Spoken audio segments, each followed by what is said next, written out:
Halo guys, jadi kami di sini ingin mempresentasikan hasil dari kelompok kami yaitu tentang Control Unit Operation. Ini mata kuliah dari Organisasi dan Arsitektur Komputer. Kami sendiri dari Universitas Tanjung Pura. Sebelumnya, perkenalkan nama saya Akion dengan NIM D10411911011. Nama saya Marcel Wongso dengan NIM D104 1191027. Nama saya Brahma Safirandi, NIM saya D1041191037. Nama saya Adel Zaldi dengan NIM D10411911023. Jadi kami di sini ingin membahas tentang yang pertama itu micro operations, kedua control of the processor, dan yang terakhir yaitu tentang hardware implementation. Yang pertama tentang operasi mikro. Operasi mikro adalah operasi tingkat rendah yang dapat dilakukan oleh komputer atau CPU sehingga fungsi operasi akan dihasilkan untuk memindahkan data register. Salah satu cara yang dalam melakukan operasi mikro tersebut adalah dengan menggunakan bahasa transfer register atau register transfer language atau disingkat RTL.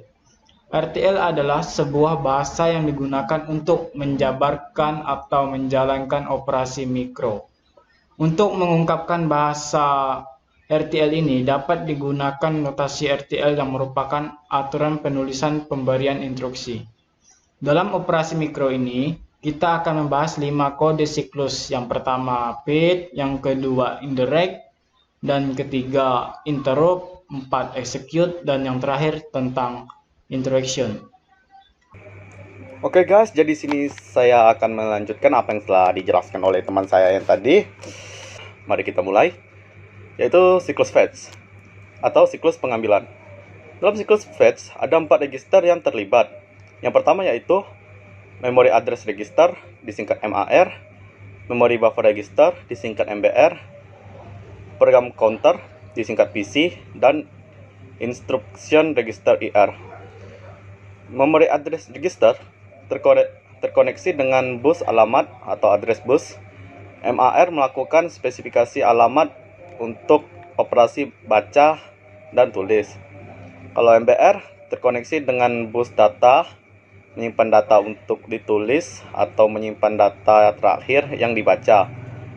Dan untuk program counter menyimpan alamat instruksi berikut yang akan diakses. Lalu yang keempat terakhir, menyimpan alamat instruksi terakhir yang diakses, yaitu IR, Instruction Register. Jenis-jenis siklus dalam siklus instruction. Fetch adalah pengambilan data ke memori atau register. Berikut contoh aliran data siklus fetch. Yang pertama, urutan kejadian selama siklus fetch. Siklus instruksi tergantung pada rangan CPU. Asumsinya, sebuah CPU yang menggunakan register memori alamat atau MAR, register memory buffer MBR, pencacah program atau PC, dan register instruction. Proses dalam siklus fetch.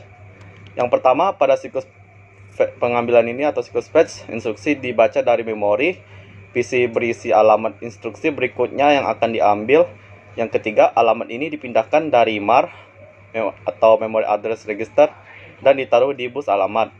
Yang keempat, control unit meminta pembacaan memori dan hasilnya disimpan di bus data dan disalin ke MBR, Memory Buffer Register.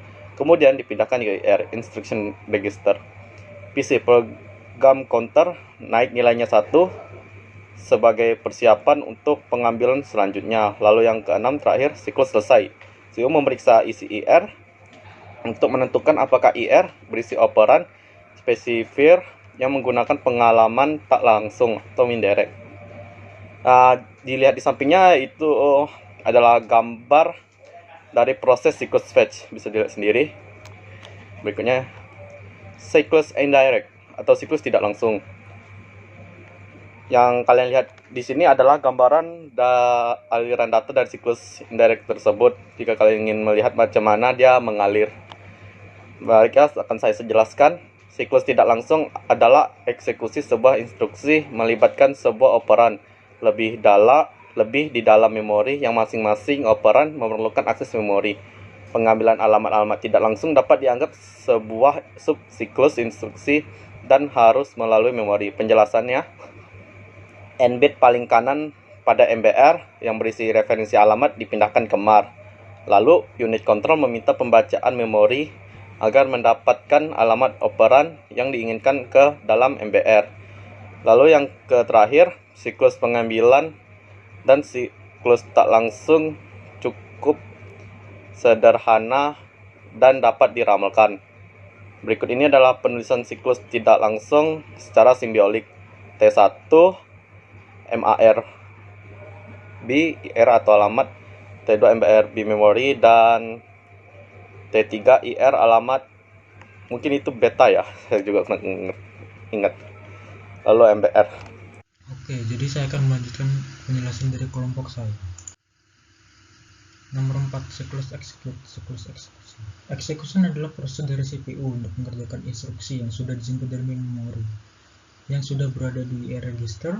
Control unit di CPU mengartikan instruksi tersebut melaksanakan operasi yang harus dilakukan, seperti penyebutan, pengambilan data dari memori, mengirim instruksi ke ALU untuk melakukan operasi aritmatika atau logika, dan menyimpan hasil pengolahan kembali ke memori. Sedangkan execution sequence adalah proses atau langkah sebuah eksekusi program yang terjadi dan berlangsung pada sebuah sistem microprocessor. Berikut adalah beberapa perintah dari execution cycle. Kurang lebih ada 3. Yang pertama, penambahan. Add R1 X sama dengan menambahkan isi lokasi X ke register. R1 T1 itu berarti MAR IR alamat, T2 MBR memori, T3 IR R1 plus MBR. Yang kedua ISZ, isi lokasi X ditambah dengan 1. Apabila hasilnya sama dengan 0, maka instruksi berikutnya dilompati. T1 MAR IR alamat, T2 MBR memori, T3 IR MBR plus 1, T4 memori MBR if MBR sama dengan 0 dan PC plus 1. Yang ketiga adalah BSAX, merupakan alamat instruksi yang berada setelah instruksi BSA disimpan di lokasi X, dan eksekusi dilanjutkan pada lokasi X plus 1. Alamat yang disimpan akan digunakan kemudian untuk keperluan return. T1 MAR IR alamat MBR PC, T2 PC IR alamat memori MBR, T3 PC plus 1. Yang kelima, siklus instruksi. Karena set instruksi dari suatu CPU memiliki bermacam mode pengamatan dan format operan, maka unit kontrol bertanggung jawab untuk menjaga semua kemungkinan pada setiap tingkat dalam siklus instruksi. Setiap fase siklus instruksi dapat diuraikan menjadi operasi mikroelementer. Ada 4 buah kode siklus instruksi, yaitu ICC. ICC menandai status CPU dalam hal berbagai tempat siklus tersebut berada. Kode siklus instruksi atau instruction code cycle terdiri dari 4 macam kode. Yang pertama fetch itu mengambil, yang kedua indirect, ketiga execute, 4 interrupt. Jadi di sini ada flowchart untuk siklus instruksi. Yang pertama adalah interrupt. ICC interrupt memiliki kode 00. Jadi kita bisa mengambil dari sini. Yang kedua adalah execute opcode, execute instruction.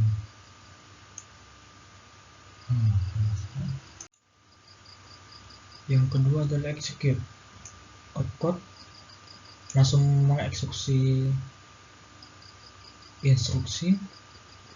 Apakah interrupt diaktifkan? Jika iya, ICC-nya kodenya 11, jika tidak ICC-nya kodenya 00.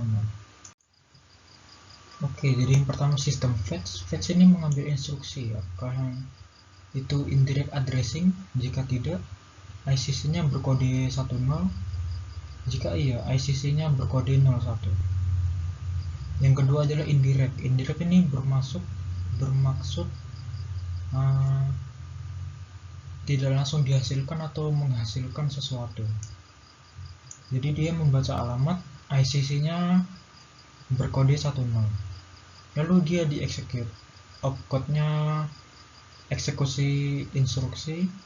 Apakah di interruptnya diaktifkan? Jika iya, ICC-nya sama dengan 11, berkode 11. Jika tidak, ICC-nya berkode 00. Yang terakhir adalah sistem interrupt. Sistem interrupt ini kodenya ICC-nya 00. Saya akan melanjutkan presentasi dari teman saya yang sebelumnya. Saya akan membahas tentang control of the processor.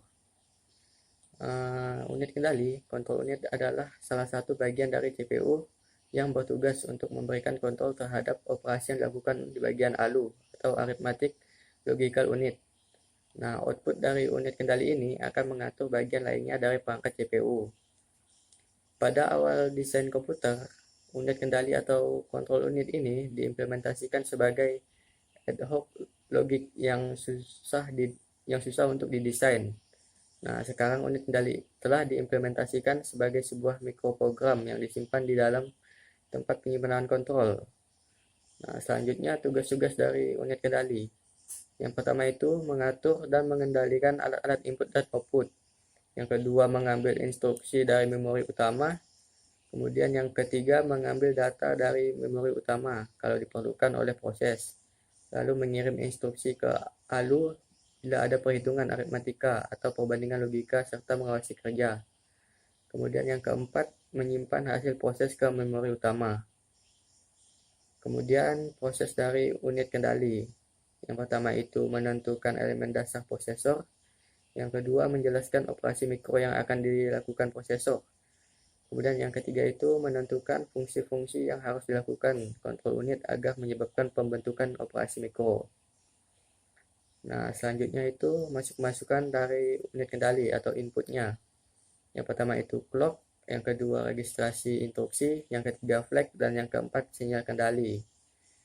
Yang clock itu untuk menjaga waktunya, karena kontrol unit itu menyebabkan sebuah operasi mikro atau sejumlah dibentuk bagi setiap pulsa waktu atau siklus prosesor.